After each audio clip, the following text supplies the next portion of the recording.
So in this video we're going to be replacing the carburetor on a 128LD for a Husqvarna. Now this carburetor, it looks like it fits multiple things, so this should work on most Husqvarnas. This is what shows come in the kit, and this is actually what came in the kit. And I'll put a link to the kit in the description down below, and after a few weeks of using this, I'll let you know how long it lasts, or if it lasts, or if it works great. Since I've already seen the video and I did the video, it does run perfectly fine. So the first thing we want to do is take the air filter out. So you just unloosen the screw on the side, the thumb screw that is, and pull the air filter out. You're going to use a 5/16 socket, and down inside of the air filter pocket you'll see two nuts. Loosen these two nuts. This will take off the plastic cover, and it also loosens the carburetor from the motor. But we don't want to pull the carburetor yet. We just want to loosen it up and take the plastic cover off. Now you will have to put the choke in the middle position to get the cover off. And then try not to drop the nuts down in there once you're pulling this off of there. There's really not much place for them to go, but they can get down in there. Be a little difficult to get out. Next thing I'm going to do is remove the fuel lines. I'm just using a pair of curved needle nose pliers. It's just a little easier to get down in there. You can use your fingers, fingernails, screwdriver, whatever you want. I'm replacing the fuel lines also, so I'm not too worried about damaging the fuel lines. The problem with mine was it was running, but it would only run with the choke on, which leads me to believe there's either a crack in the bulb, a leak around the gasket, bad carburetor, or a cracked fuel line. Since this kit has it all for less than 20 bucks, I'm going to change it all out. And make sure you pay attention to which way your fuel lines go. One of these is just to return back down the tank, so if it starts to flood, the fuel runs back into the tank. The other is actually coming from the suction line in the bottom of the tank. We can find this out later. I'll show you how to do that. Basically, one side of the ball, when you push the ball in, it sucks, the other side blows. The blow side goes back in the top of the tank. The suck side comes from the bottom of the tank. As you can see by the way I'm struggling, my fuel lines are dried and cracked, so that's why I'm having a hard time getting them off there. And I'm also trying to stay out of the way of the camera. But again, I did tear one of the lines getting it off there, which again, I thought was my problem in the first place, so no big deal. Once I get that done, I'm going to lift this up, and it pulls about halfway off, and then you're going to unloosen your throttle line. This is just like a little pin. You just lift it up, drops down in, or pulls out, and then you've got the throttle line off. And the carb's off in your hand. Now if all you're doing is replacing your carburetor, put your new gasket on, put the carburetor back on, put the fuel lines back on, tighten it up, and you're done.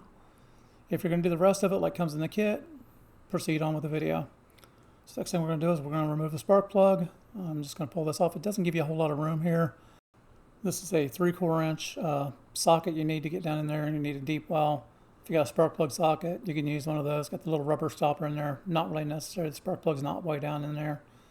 This should not be superly over tightened, and when you put it back in, same thing. You just want to snug it up. There's no need to crank this down.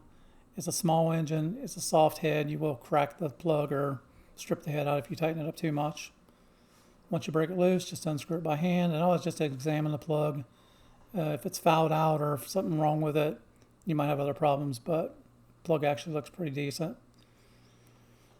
Now while I've got this off, again, I'm just examining my fuel lines, making sure that I want to replace them. And again, they're definitely cracked, so I'm going to replace these.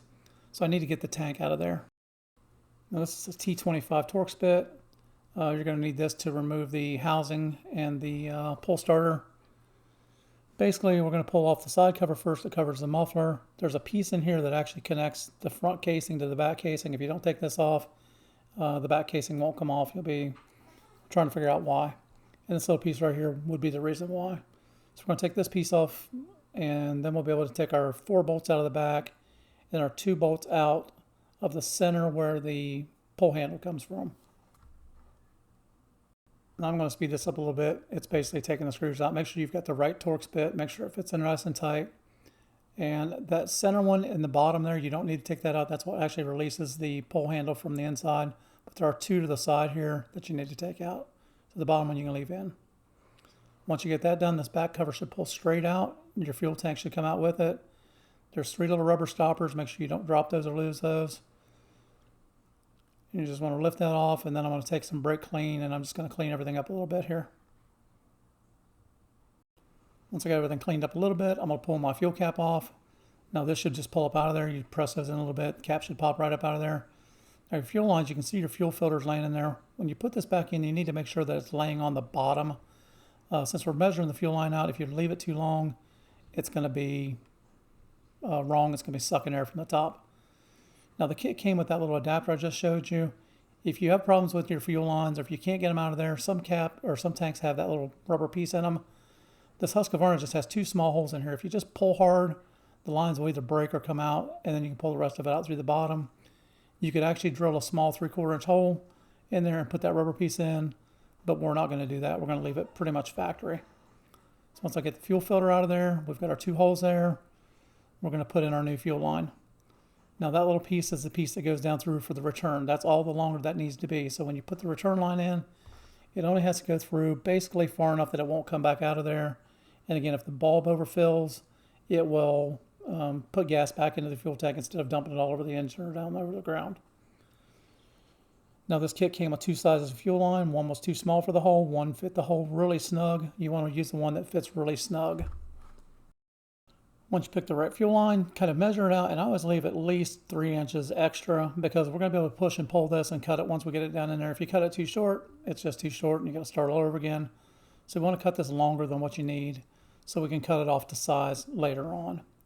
Now one of the secrets to getting this back down in the engine or back into the tank is to cut this at a small 45-degree angle. You don't want to use grease or oil on this because you don't want it to slide back out of there. If you just squeeze in with your fingers pretty tightly and kind of twist it, it'll start to feed itself in. Once it starts to feed itself in, I usually use, like I've got the old fuel filter there. It's a gas oil mixture. It's got just enough oil on it that it'll help go down in there. But as you twist and push, you'll see it start to feed down in there. And you just want to keep feeding that in until you can get a hold of it from the other side and pull it up out through the hole. And this is the most tedious part of this entire repair that we're doing here. Once we get it out far enough, we're going to put our filter on there, and then we're going to shove it back down in. Again, get a little bit of oil on my fingers, pushing it on through, then I'm going to fish it out and pull it out.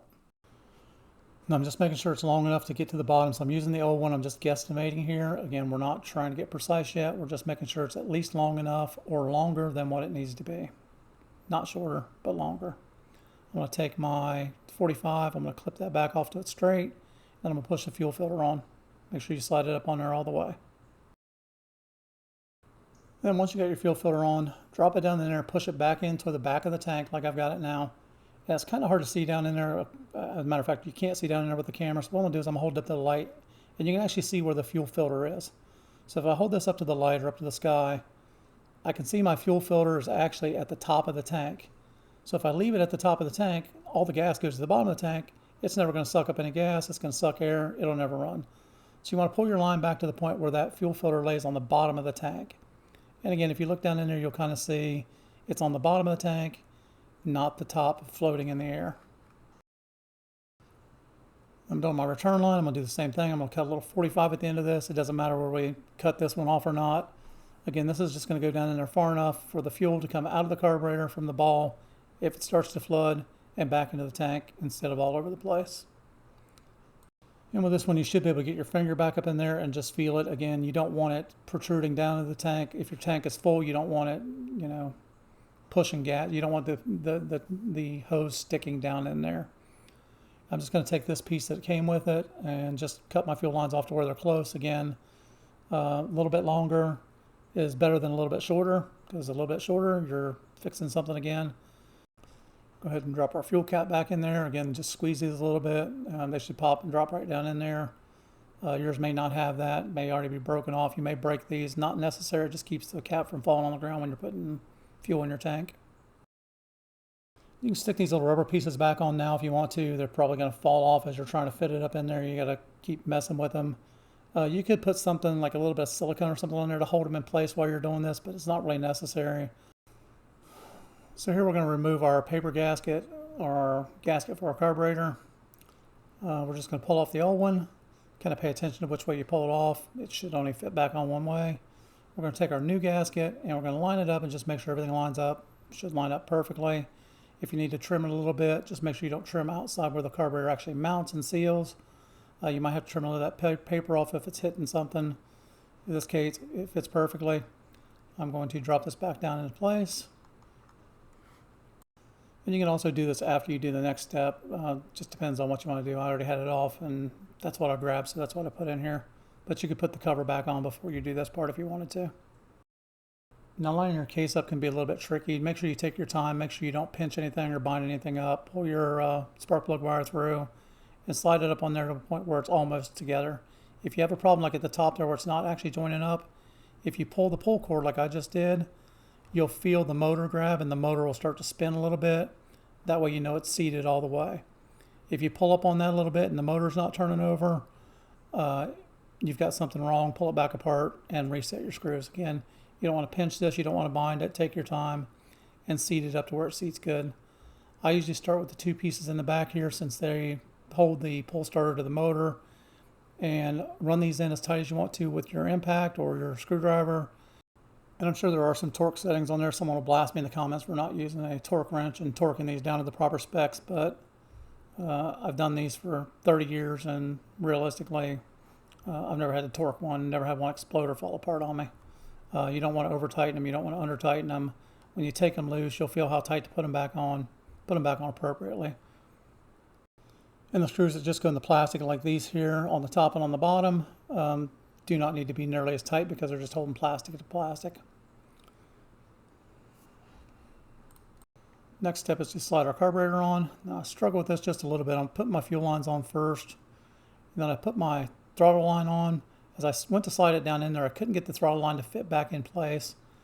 So I pulled it back up a little bit, and I actually had to put the throttle line back on the plastic piece there and then push the carburetor down on top of it.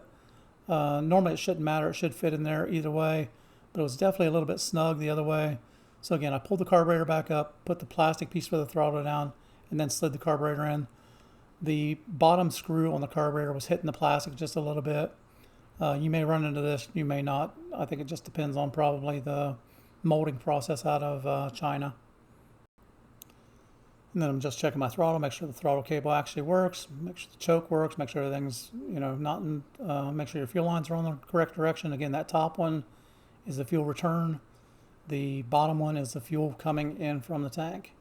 Slide our cover back on here, put our two nuts back on. Again, this doesn't have to be super tight, just snug them up. I'm using a 1/4 inch socket and 1/4 turn after it's tight at the most. I'm going to take our new air filter, slide it on. Make sure you get it down around the screw hole so it sits down in there properly.